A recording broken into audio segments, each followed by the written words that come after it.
functions.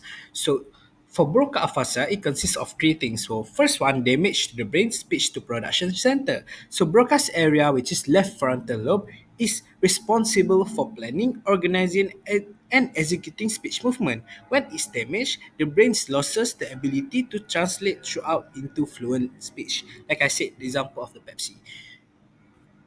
They want to talk about Pepsi, how good Pepsi is, but the only words that they can speak is Pepsi is good.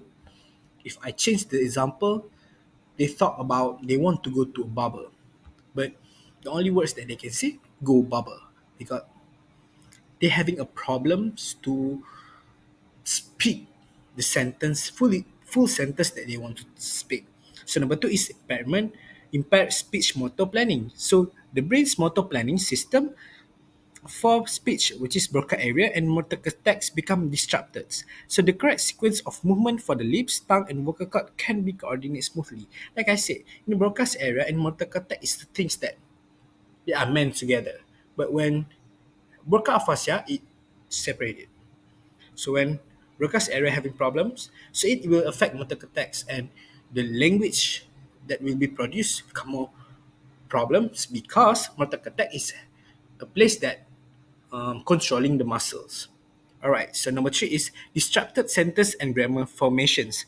Broca's area normally builds sentence with correct grammar and word order syntax. But after the damage, the brain can't structure words properly. The causes of agrammatism, loss of word, loss of grammar. So basically, they can speak, but they can use a proper grammar. So instead of I want to go to school, they will use only go school.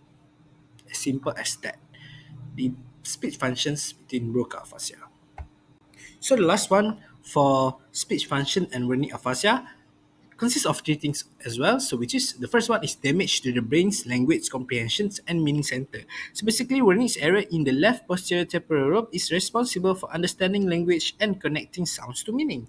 When this area is damaged, the brain loses the ability to process the meaning of words when the hearing and speech motor skills remain intact. So basically, they can speak fluently, but because the area is damaged, they can understand what is the thing that they will speak, and they also doesn't understand what is the people will speak to them.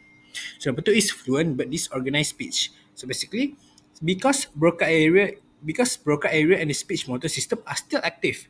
Difference with Broca aphasia. Speech production is physically fluent but Broca aphasia is not physically fluent, smooth and effortless. However, the content of the speech is disorganized, irrelevant, or nonsensical because when people doesn't comprehend what is the thing that they will like to talk, so the structures, the organizations will become more problems. So number three is word retrieval and semantic confusions. So the brain semantic network is linking words to meanings become more disorganized. The person can retrieve sounds but not the correct meaning, resulting wrong word choices saying there is a chair but they said there is a table.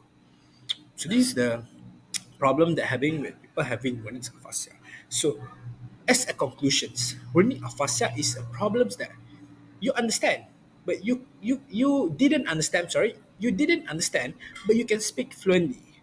But Broca aphasia, you can't speak like a normal, but you understand what is the thing that you want to speak. So that's all from me about Broca's and aphasia. I hope you understand. May this will be useful for your final exam.